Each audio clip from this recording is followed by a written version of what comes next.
7 ans après son arrestation et de très nombreuses péripéties judiciaires, l'ancien vice-président congolais Jean-Pierre Bemba comparaît ce matin pour la seconde fois devant la CPI, la Cour pénale internationale de La Haye. Initialement accusé de crimes de guerre et de crimes contre l'humanité, il doit répondre cette fois de subordination de témoins.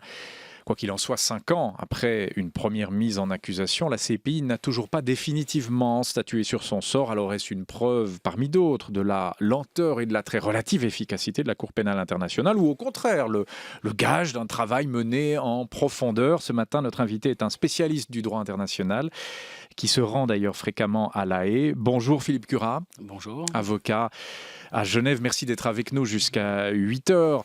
Cette justice internationale qu'il est de bon temps de critiquer, de moquer pour son inefficacité, pour sa lenteur, pour son impuissance souvent. Est-ce que c'est le cas véritablement ? On peut effectivement la critiquer sur un certain nombre de points. Il est toujours facile de mener des critiques. Je pense qu'on est face à des procès qui sont complètement hors normes, qui sont extraordinairement complexes à organiser. Ça fait partie finalement du jeu, puisque l'on a une cour qui a été créée pour connaître des crimes contre l'humanité, des génocides, des crimes de guerre. On ne parle pas de vol à l'étalage ou de petites infractions courantes. On est vraiment sur de la criminalité extraordinaire. Donc oui, ça prend beaucoup de temps et c'est très complexe. Les enjeux sont considérables. Maintenant, c'est vrai que c'est trop lent et que en 12 ans, il faut que les procédures puissent aller de l'avant beaucoup plus rapidement, de manière beaucoup plus efficace. Oui, c'est vrai que si on prend rien que le continent africain, qui est très concerné, le premier concerné par La Haye, force est de constater que les causes avancent lentement. De la République démocratique du Congo avec M. Bemba, on en parlait, à l'Ouganda, en passant par la Centrafrique, sans parler aussi d'Omar el-Béchir, le leader du Soudan qui a échappé au mandat d'arrêt de la CPI. Pourquoi si peu de célérité? Vous avez dit ce sont d'abord les procédures qui sont trop lentes, c'est ça? Alors, on est dans un système de procédure qui est très anglo-saxon a priori et qui Ça veut dire quoi anglo-saxon pour les auditeurs qui ne sont pas spécialistes? C'est-à-dire qu'on est dans un système où tout doit se discuter à l'audience et devant le juge qui doit avoir une connaissance directe et personnelle de l'ensemble des éléments du dossier. Ça, c'est le système anglo-saxon.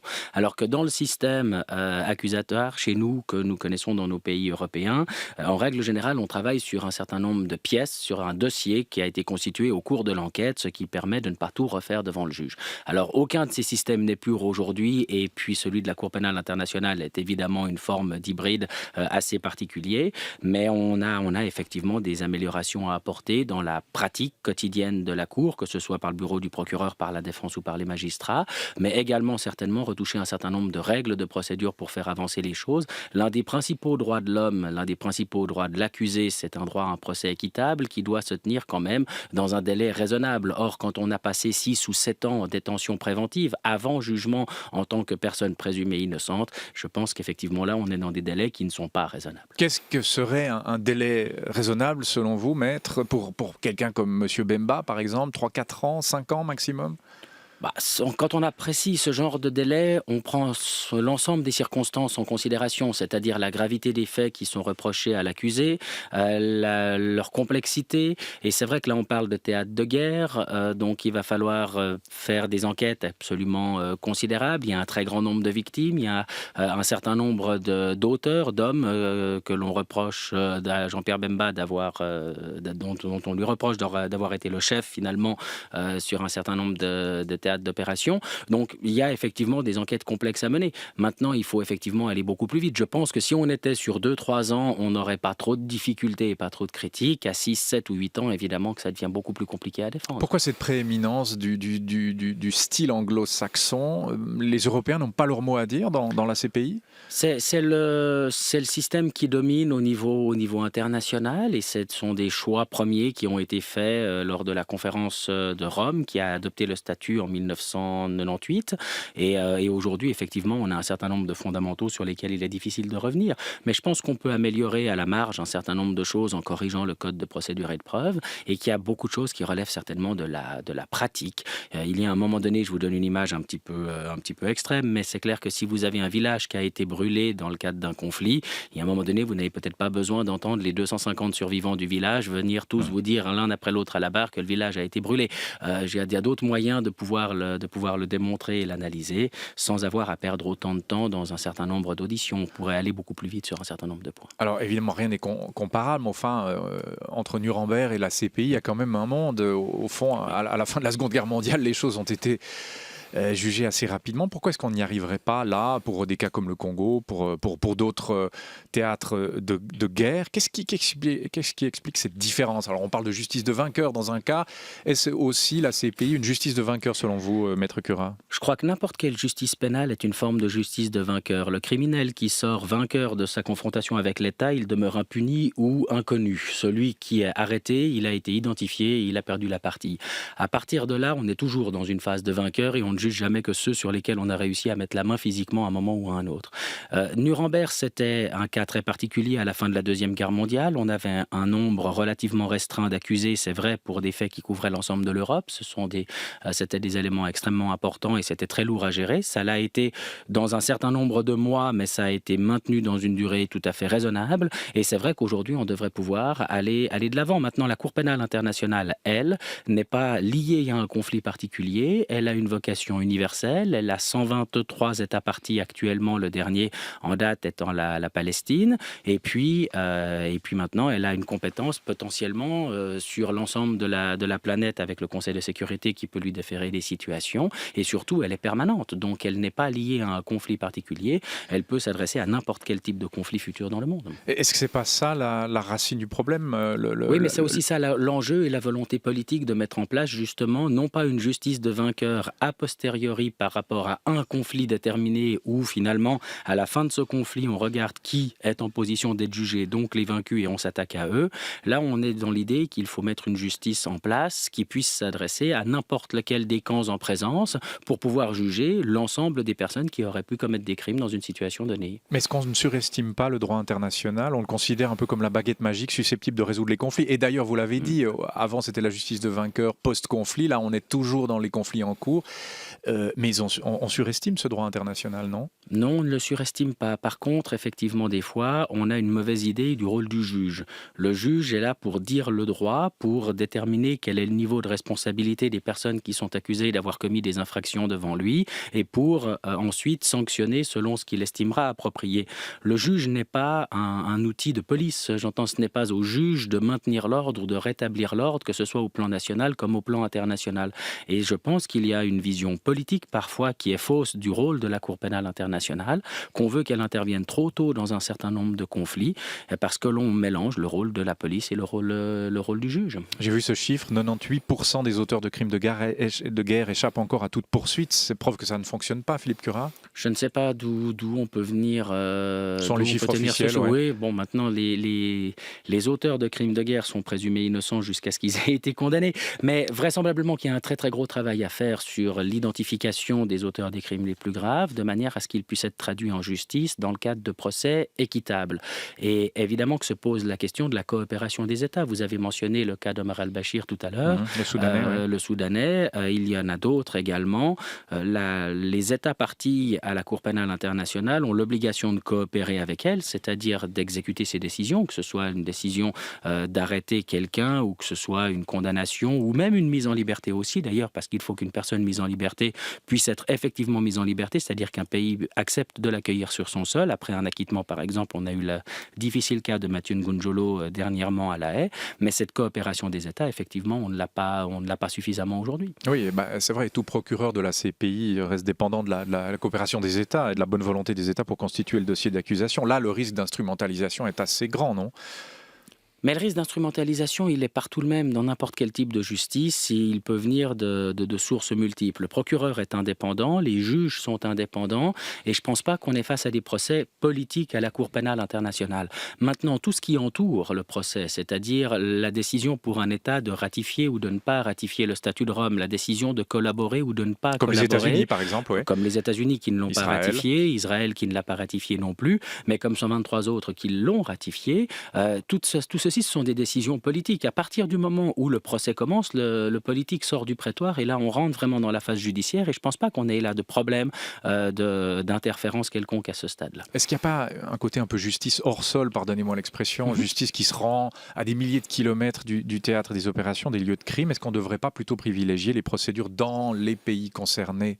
C'est l'objectif de la Cour pénale internationale puisqu'elle est complémentaire aux systèmes nationaux, c'est-à-dire qu'elle n'intervient que lorsque l'État sur le territoire duquel les crimes ont été commis n'a pas la volonté politique de le faire parce que, par exemple, les personnes qui pourraient être mises en cause sont trop haut placées au niveau du pouvoir, civil ou militaire qui peut être en place, et que ça poserait des problèmes politiques trop importants de les juger dans le pays, ou alors qu'il n'ait pas la capacité matérielle de le faire, parce qu'après un conflit, on peut avoir une situation de destruction massive des infrastructures du pays. Vous avez souligné Nuremberg tout à l'heure. Le choix de la ville de Nuremberg, il est particulier, il est pragmatique. On n'a pas choisi la ville emblématique du nazisme du début des congrès des années 30. On a choisi simplement l'une des seules villes en Allemagne à la fin de la guerre qui avait des infrastructures encore debout qui permettaient physiquement d'accueillir ce type de tribunal. Donc il y a quelque chose de tout à fait concret qu'il faut garder à l'esprit et c'est effectivement aux États concernés d'assumer prioritairement la charge de la justice pour les crimes commis sur leur territoire par ou contre leurs ressortissants. Comment comprenez-vous, Philippe Cura, les critiques notamment de la part de l'Union africaine qui estime que la CPI a toujours deux poids deux mesures, qu'elle fait preuve d'impérialisme? Alors là, on revient à la politique. Oui, l'Union africaine a aussi été dans certaines phases très positives à l'égard de l'Union africaine. Ce qu'il faut quand même mentionner, c'est que les États À l'égard de la CPI, voulez-vous dire? Oui, mais parce que vous avez les États africains qui ont beaucoup suivi la Cour pénale internationale, qui ont fait beaucoup pour son succès, qui ont beaucoup ratifié le statut. C'est sur le territoire africain qu'on a le plus haut taux, sauf peut-être en Europe, de ratification du statut de Rome.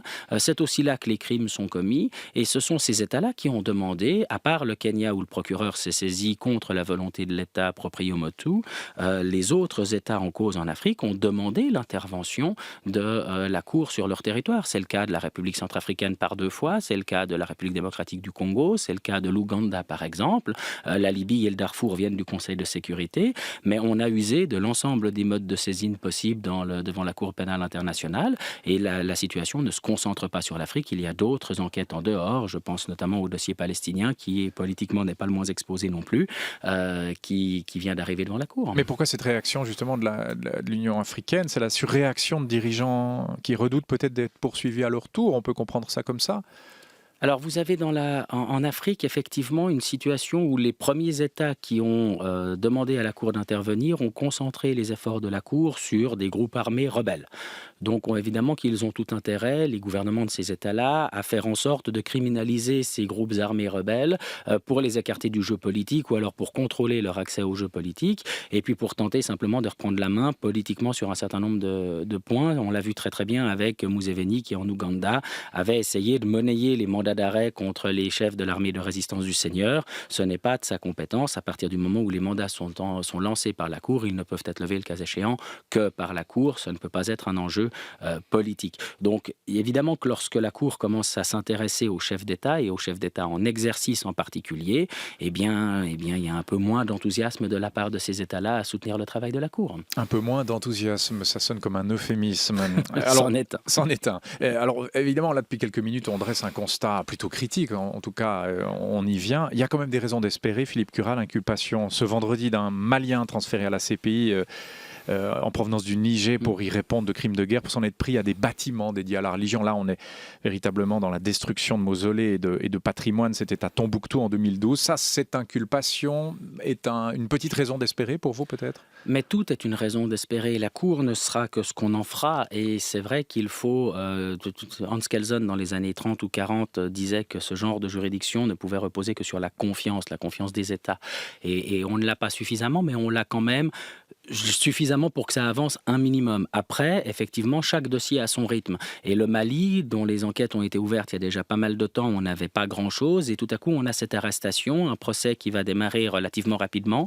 Tout ceci fait qu'il y a un rythme propre à chaque situation, à chaque dossier. Et surtout, ce qui est intéressant au Mali, c'est que pour la première fois, on va ouvrir un procès pour crime de guerre, pour destruction, effectivement, de biens culturels, religieux. Et ça, c'est un précédent tout à fait intéressant. Et là, on pense évidemment aux auteurs de la destruction d'édifices du patrimoine international à Palmyre, en Syrie, un jour devant la CPI.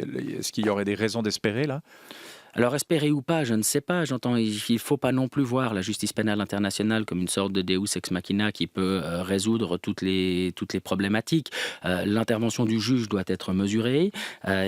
Aujourd'hui, on a un peu l'impression qu'il suffirait que la Cour intervienne pour que tout se règle et puis qu'on ait une réponse à tout. C'est largement pas possible de voir cela comme ça.